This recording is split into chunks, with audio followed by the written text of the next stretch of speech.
Chers amis, bonjour, très heureux de vous retrouver sur cette chaîne YouTube et de pouvoir ce soir encore partager avec vous la parole de Dieu. Il est tellement important de mettre notre confiance dans la connaissance que nous pouvons avoir des Saintes Écritures. Il est important de pouvoir connaître les raisons qui vont permettre à Dieu de nous apporter sa bénédiction. Et j'aimerais tout simplement ce soir partager avec vous les raisons pour lesquelles Jésus nous bénit. Il est intéressant quand on ouvre l'évangile de Matthieu, et on va s'arrêter, si vous voulez bien ce soir, dans cet évangile de Matthieu au chapitre 8. On verra différents versets de ce chapitre 8, et au verset 1er du chapitre 8 de l'évangile de Matthieu, il est dit: lorsque Jésus fut descendu de la montagne, une grande foule le suivit, et voici un lépreux s'étant approché, se prosterna devant lui et dit: Seigneur, si tu le veux, tu peux me rendre pur. Jésus étendit la main, le toucha et dit: Je le veux, sois pur. Aussitôt, il fut purifié de sa lèpre.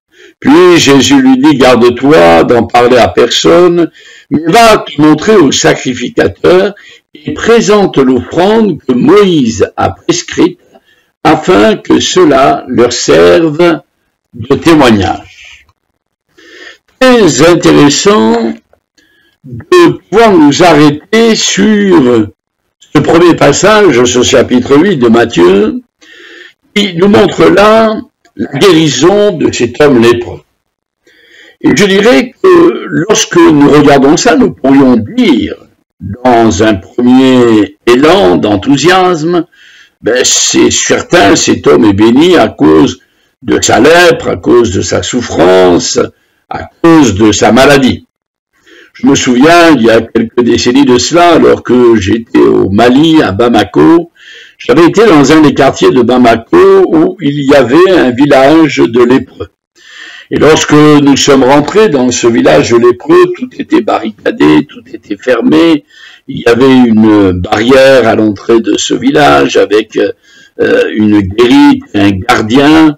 Nous sommes rentrés avec le pasteur que j'accompagnais et celui-ci m'a dit: écoute, surtout, tu laisses bien les fenêtres fermées, tu n'ouvres pas les portes, nous allons traverser ce village, mais il ne faut pas que tu aies de contact avec ces personnes. Et là, j'ai compris toute la souffrance et toute la douleur de ces lépreux. J'ai vu des personnes déjà d'un certain âge qui étaient ravagées, le visage complètement détruit par la lèpre. Certains n'avaient plus de lèvres, n'avaient plus de nez, une partie de la joue leur manquait, d'autres c'était plus d'oreilles. Lorsque j'ai vu cette déchéance, lorsque j'ai vu les moignons, des gens qui avaient été amputés, et des gens qui n'étaient pas forcément si âgés que cela, j'ai compris pourquoi la Bible donnait tant d'importance à la lèpre. Parce que souvent, quand on lit le Nouveau Testament, on s'aperçoit qu'il est question du lépreux. Mais vous savez, la lèpre, c'est un peu comme l'image du péché. Il semblerait que la lèpre, c'est juste une petite mycose, une petite rougeur qui apparaît à la surface de la main, qui tout d'un coup vient sur le corps, et il semblerait que cette mycose n'a pas d'importance, et puis elle se développe, et là, va conduire jusqu'à des situations terribles pour arriver à la mort. Et cette lèpre, dans la Bible, c'est vraiment l'image du péché. Quelque chose qui semble insignifiant, quelque chose qui semble parfois risible, quelque chose que parfois on aime minimiser, mais pourtant qui est une réalité, puisque la parole de Dieu nous dit que le salaire du péché conduit à la mort. Et quand on voit ce lépreux, on se dit, oui, je comprends la raison pour laquelle cet homme sera guéri. Il a tellement de souffrances, il mérite. Et puis, ces souffrances vont le conduire au ciel. J'ai entendu cela, des gens dire, oh, il a tellement souffert qu'il est au ciel à cause de ses souffrances. Je dirais, c'est insulter le nom de Jésus. Et c'est insulter les souffrances que Jésus a endurées sur la croix du Calvaire parce que la parole nous dit que c'est dans les meurtrissures de Jésus que nous sommes guéris. Et si la Bible nous parle de la dureté des meurtrissures, de la crucifixion, c'est parce que tout simplement, nous avons besoin de réaliser que la bénédiction ne vient pas à cause de nos souffrances, à cause de ce que nous sommes, à cause de ce que nous pourrions faire, mais la bénédiction de Dieu vient à cause de son amour. Et j'aimerais dire que cet homme sera béni parce que tout simplement, eh bien, Jésus l'aime tel qu'il est. Oui, c'est vrai qu'il mérite l'amour de Dieu. Les souffrances, cette lèvre ronge son corps. Lorsque nous regardons ces 4 premiers versets du chapitre 8 de Matthieu, eh bien, nous voyons que cet homme s'approche, il se prosterne devant le Seigneur, et il nous est dit que Jésus va étendre sa main et va le toucher. Chose que moi je ne pouvais pas faire lorsque j'étais dans ce village, et mon collègue m'avait dit surtout ne le touche pas. Eh bien, Jésus, lui, a tout pouvoir, va toucher ce lépreux. Et la réalité et la raison de la bénédiction qui vient de la part de Jésus, c'est parce que Jésus veut nous toucher. Il veut s'approcher de nous. Il veut que nous puissions tout simplement expérimenter sa grâce, son amour, sa bénédiction, son secours, son intervention dans notre existence. Nous ne pouvons pas toujours rester insensibles. Alors que le monde dans lequel nous vivons est un monde qui actuellement ne sait pas comment sortir de ce confinement. On nous met en garde contre le confinement. On met en garde les populations à risque. Et les personnes qui vivent à côté de ces populations à risque, les employeurs sont même dans l'obligation de les laisser en télétravail si ce télétravail est possible. Sinon, eh bien, ils sont obligés de les mettre en arrêt ou en chômage partiel. On est là dans une situation extrême et il semblerait que notre monde n'a que faire des choses de Dieu. Je dirais que ce Covid est un signal d'alarme pour notre société. On a besoin de revenir vers ce qui est essentiel, le fondement de la parole de Dieu. Nous avons besoin de savoir que Dieu nous aime. Il nous aime avec nos imperfections, avec nos inconséquences, avec tout ce que nous ne pouvons pas comprendre et tout ce que nous ne connaissons pas. Dieu nous aime. Jésus va guérir cet homme de sa lèpre à cause de sa bonté, à cause de sa miséricorde, à cause de ce grand amour qu'il a pour chacun d'entre nous. Et nous avons besoin tout simplement de comprendre la grandeur de l'amour de Dieu. Il y a un film qui est sorti il y a de nombreuses années, qui était l'histoire de la conversion d'un chef de gang dans les bas-fonds de New York. Cet homme, eh bien, s'appelle Nicky Cruz, et le pasteur qui a été vers cet homme s'appelle David Wilkerson. Et lorsque David Wilkerson est descendu au milieu de ces gangs, il s'est trouvé dans des situations terribles. Plusieurs fois, sa vie a été en danger. Seulement, ce petit pasteur de Pennsylvanie, eh bien, est venu envoyé par Dieu dans ces banlieues new-yorkaises, avides de sang, de vengeance et de révolte. Et lorsque cet homme, David Wilkerson, a rencontré Nicky Cruz, eh bien, Nicky Cruz l'a frappé, l'a humilié, l'a rejeté. Mais voici que ce que David Wilkerson a trouvé comme parole, c'était celle-ci. Tu peux me couper en morceaux, mais chacun des morceaux te diront Jésus aime. Et ce chef de gang a été bouleversé par le message d'amour de ce pasteur. Le chef de gang Nicky Cruz a été poursuivi par les paroles de ce pasteur et lorsqu'il essayait de trouver le sommeil, il entendait constamment la voix de ce pasteur qui lui disait « Jésus aime », alors qu'il avait humilié ce pasteur, alors qu'il l'avait frappé, alors qu'il l'avait volé, alors qu'il n'avait pas voulu entendre le message qu'il lui apportait. Cette parole l'a poursuivi jusqu'au moment où ce chef de gang est tombé à genoux, s'est converti et a changé de vie. Oui, l'amour de Dieu peut changer beaucoup de choses. Et du cœur le plus dur, le plus aride, de ce cœur fermé à la grâce et à la bénédiction de Dieu, oui, cet homme ne méritait rien, mais parce que Jésus l'aimait, il a été sauvé. J'aimerais poursuivre dans ce texte de ce chapitre 8 de l'évangile de Matthieu, et j'aimerais dire au verset 14, il est dit « Jésus se rendit ensuite à la maison de Pierre, dont il vit la belle-mère couchée et ayant la fièvre.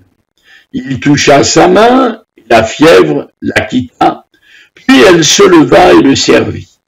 Le soir, on amena auprès de Jésus plusieurs démoniaques, il chassa les esprits par sa parole, et il guérit tous les malades, afin que s'accomplisse ce qui avait été annoncé à Ésaïe le prophète, il a pris nos infirmités et il s'est chargé de nos maladies. Il y a là quelque chose d'extraordinaire, c'est que nous voyons Jésus se rendre dans la maison de Pierre et là, sa belle-mère est atteinte de la fièvre. Un jour, j'ai fait une belle expérience. J'étais tout jeune pasteur. À l'époque, j'étais pasteur dans la ville de Grasse. Et là, eh bien, il y avait un jeune couple qui suivait nos réunions. Ce jeune couple avait eu une vie bien difficile, mais ils avaient connu la grâce de Dieu et un jour, ils ont eu un enfant et ce bébé, qui avait quelques semaines ou quelques mois, avait une fièvre terrible. Ils avaient appelé le médecin, mais le médecin tardait à venir. Alors ils m'ont appelé, et là, eh bien, je suis arrivé dans cette maison. Le médecin n'était pas encore venu, mais je ne savais que faire devant ce bébé qui avait une fièvre tellement élevée. Et là, j'ai expérimenté quelque chose d'extraordinaire. Alors que j'ai posé mes mains sur la tête de ce bébé, alors que j'ai commencé à prier pour ce bébé, au fur et à mesure que je priais pour ce bébé, je sentais la tête de ce bébé refroidir et la fièvre disparaître. Et là, instantanément, Dieu a posé ses mains et a guéri ce bébé. Oh, c'est extraordinaire! Ce n'était pas à cause de la foi de ce bébé. Ce bébé, lui, eh bien, était innocent et inconscient de ce qui se passait. Mais tout simplement, eh bien, Jésus aime honorer les paroles de son Père. Est-ce que vous savez que Jésus a dit « Vous imposerez les mains aux malades en mon nom et les malades seront guéris ». Je bénis Dieu parce que dans mon ministère, j'ai vu beaucoup de guérisons. J'ai vu beaucoup d'hommes, de femmes, des jeunes, des moins jeunes, être guéris par le Seigneur et je crois pleinement dans la guérison divine. Oh, c'est vrai, je pourrais dire que je suis un peu comme l'apôtre Paul, j'ai une écharpe dans la chair. C'est vrai que je suis atteint d'une maladie qu'on appelle maladie chronique et qui est bien embarrassante et parfois bien désagréable, mais néanmoins, même si moi je suis atteint dans mon corps, ce que je sais, c'est que Dieu a le pouvoir de guérir. Et je crois que le Seigneur, aujourd'hui encore, dans notre 21e siècle, a le pouvoir de guérir. Pourquoi? Eh bien parce qu'il nous est dit que Jésus va prier pour la belle-mère de Pierre, et lorsque Jésus prie pour cette femme, eh bien, il va la toucher, elle sera guérie de sa fièvre, et ensuite, plusieurs démoniaques, plusieurs malades vont venir pour quelle raison? Afin que s'accomplisse ce qui avait été annoncé par Ésaïe le prophète. Il a pris nos infirmités, il s'est chargé de nos maladies. Il faut savoir que la raison pour laquelle Jésus veut nous bénir, c'est parce que Jésus honore toujours la parole de son Père. Et si nous nous attendons à voir la parole de Dieu se réaliser dans notre vie, nous verrons le miracle de Dieu se manifester. Nous verrons la bénédiction du Seigneur. Quel est votre besoin ce soir? Avez-vous besoin de guérison? Avez-vous besoin d'une autre bénédiction? Quelle qu'elle soit, expérimentez la grâce de Dieu et vous verrez ainsi le secours du Seigneur se manifester. Dieu est vivant. Il est celui qui répond à chacun de nos besoins. Il est celui qui, par fidélité à sa parole, va accomplir sa parole dans notre vie. Tout à l'heure, je vous disais que Jésus a béni ce lépreux parce qu'il aime l'homme, non pas à cause de sa souffrance, non pas parce qu'il était lépreux, malade, malheureux, pas seulement à cause de ça, mais c'est parce que Dieu est un Dieu d'amour. Et là, je vous dis que Jésus nous bénit. Pourquoi? Parce qu'il honore toujours la parole de son Père. Et nous avons besoin d'expérimenter la parole de Dieu. Et pour expérimenter la parole de Dieu, eh bien, nous avons besoin de plonger nos regards dans ce livre saint que sont les Saintes Écritures. Nous avons besoin de lire, de relire et de lire encore la parole de Dieu. Et à chaque fois que nous nous arrêterons pour méditer cette parole, Dieu pourra parler à notre cœur. Vous savez, dans la Bible, il y a environ un peu plus de 36 000 versets, et je dirais bien que chacun de ces versets sont une promesse de Dieu pour un moment donné de notre vie. Il y a des moments où j'ai lu un verset, peut-être 10 fois, peut-être 20 fois, peut-être 100 fois, je l'ai lu. Et puis à un moment donné de ma vie, ce verset m'a arrêté et a changé quelque chose et a répondu à un besoin. Dieu est celui qui veut toujours honorer sa parole. La parole de Dieu n'est pas comme les paroles des hommes qui souvent reviennent sur leurs paroles. Mais nous voyons que Jésus va bénir parce que tout simplement, il honore toujours sa parole. Le prophète Ésaïe nous parle des meurtrissures de Jésus, il nous parle de la souffrance de Jésus et il met en évidence que Jésus, eh bien, est là, il est là pour accorder la bénédiction de Dieu parce qu'il a pris nos infirmités, il s'est chargé de notre maladie. Une autre raison pour laquelle Jésus veut nous bénir, nous l'avons au verset 28, et nous allons lire jusqu'à la fin de ce chapitre 8 de l'évangile de Matthieu. Matthieu 8, 28, lorsqu'il fut à l'autre bord dans le pays des Gadaréniens, deux démoniaques sortant des sépulcres vinrent au-devant de lui. Ils étaient si furieux que personne n'osait passer par là, et voici, ils s'écrièrent, qu'a-t-il entre nous et toi, fils de Dieu? Es-tu venu ici pour nous tourmenter avant le temps? Il y avait loin d'eux un grand troupeau de pourceaux qui paissaient. Les démons priaient Jésus, disant, si tu nous chasses, envoie-nous dans ce troupeau de pourceaux. Il leur dit, allez. Ils sortirent, ils entrèrent dans les pourceaux, et voici tout le troupeau se précipita des pentes escarpées dans la mer, et ils périrent dans les eaux. Ceux qui les faisaient paître s'enfuirent, et allèrent dans la ville raconter tout ce qui s'était passé, et ce qui était arrivé aux démoniaques. Alors, toute la ville sortit à la rencontre de Jésus, et dès qu'ils le virent, ils le supplièrent de quitter leur territoire. Étrange de voir des hommes dans une situation terrible, dominés par la puissance du diable. Aujourd'hui, avec notre grand savoir et avec notre sagesse occidentale, eh bien, nous dirions, oh, certainement que ces gens étaient atteints de maladies mentales, ils étaient atteints d'une pathologie psychique. Enfin, on essaierait de trouver toutes sortes d'excuses, mais la Bible nous dit que ces hommes étaient sous la domination du diable. Je crois pleinement en Jésus-Christ. Je crois pleinement à Dieu. Mais je crois aussi que le diable est réel. Ah, nous n'aimons pas en parler. Nous n'aimons pas entendre ces choses-là qui nous dérangent. Croire que Dieu existe, oui, je veux bien, ça ne me dérange pas trop. Mais que le diable existe, non, ça c'est moyenâgeux, c'est un discours d'un autre siècle.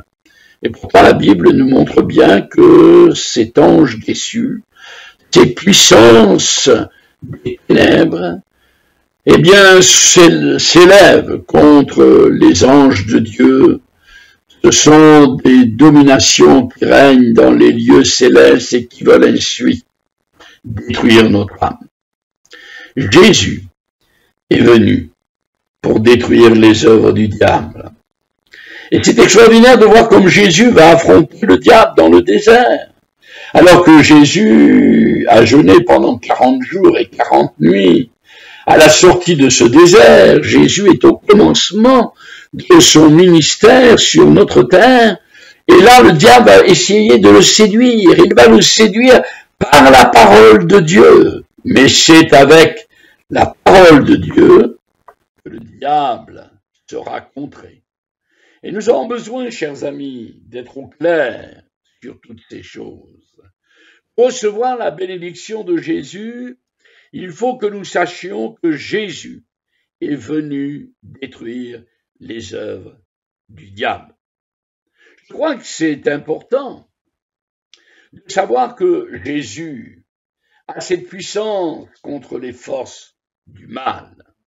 Et nous avons vu que la raison pour laquelle Jésus nous bénit, c'est parce qu'il nous aime. Nous avons vu que la raison pour laquelle Jésus nous bénit, c'est parce qu'il se plaît à honorer la parole de son Père. Et je dirais que Jésus nous bénit parce qu'il est venu pour détruire les œuvres du diable. Il y a deux versets qui m'intéressent aussi dans ce chapitre 8 de l'évangile de Matthieu. C'est le verset 10 et le verset 26. Verset 10, il nous est dit, après l'avoir entendu, Jésus fut dans l'étonnement, et il dit à ceux qui le suivaient, je vous le dis en vérité, même en Israël, je n'ai pas trouvé une aussi grande foi. Et puis, au verset 26, il leur dit, pourquoi avez-vous peur, gens de peu de foi?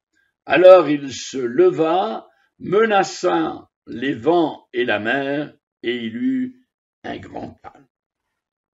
Nous voyons Jésus mettre en opposition dans ce chapitre 8 de l'évangile de Matthieu deux attitudes. Et tout d'abord, un homme qui met une entière confiance. Il nous est dit que cet homme, qui était un centenier, c'était dans la ville de Capernaum, va l'aborder. Et alors qu'il va l'aborder, il va lui dire, écoute Seigneur, mon serviteur est couché à la maison, il est atteint de paralysie, il souffre beaucoup, et il dit, j'ai besoin de ton secours. Et le centenier dit au Seigneur, Seigneur, je ne suis pas digne que tu entres sous mon toit, mais dis seulement un mot, et mon serviteur sera guéri. Quelle foi extraordinaire! Vous voyez ce centenier romain, c'est pas un homme religieux, c'est un militaire.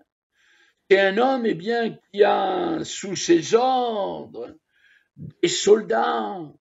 Ils font pas dans la dentelle. C'est pas quelqu'un qui est habitué à faire du sentiment. C'est un homme de guerre, c'est un combattant, un chef militaire. Et pourtant, devant Jésus, il va manifester de l'amour pour un de ses serviteurs qui est paralysé, malade, et a besoin d'être secouru. Et Jésus va dire, parlant de cet homme, quelque chose d'extraordinaire, je vous le dis en vérité, même en Israël, je n'ai pas trouvé une aussi grande foi. Et en contradiction, le verset 26 nous montre les disciples qui sont dans la barque. Ils sont envoyés par Jésus, et alors que Jésus était en train de se reposer dans cette barque, l'inquiétude grandit parce qu'il y a la tempête. Et devant la tempête, les disciples de Jésus le réveillaient et disaient « Seigneur, on est en train de périr ». Et Jésus leur dit « Mais pourquoi avez-vous peur, gens de peu de foi ?» Un chef militaire et puis des disciples de Jésus. Chef militaire qui manifeste la foi et les disciples de Jésus qui ont peur et manquent de foi. Et vous voyez, je dirais que la raison pour laquelle Jésus nous bénit, c'est parce que Jésus honore toujours notre foi. J'aimerais tout simplement vous amener à compter sur la grâce de Dieu. Et quel que soit votre besoin, j'aimerais tout simplement que vous puissiez retenir de cette simple méditation que nous venons de partager, de ce chapitre 8 de l'évangile de Matthieu. Jésus va vous bénir à cause de son amour. Jésus va vous bénir parce qu'il honore toujours la parole de son Père. Jésus va vous bénir parce qu'il détruit les œuvres du diable. Et Jésus va vous bénir parce qu'il honore toujours votre foi et votre confiance. Alors voilà, nous avons maintenant les clés de la bénédiction. C'est à chacun d'entre nous de nous en emparer, que le Seigneur soit avec vous et que vous puissiez comprendre les raisons pour lesquelles Jésus bénit. Relisez ce chapitre 8 de l'évangile de Matthieu et soyez bénis de la part du Seigneur. En Dieu nous croyons, confiance en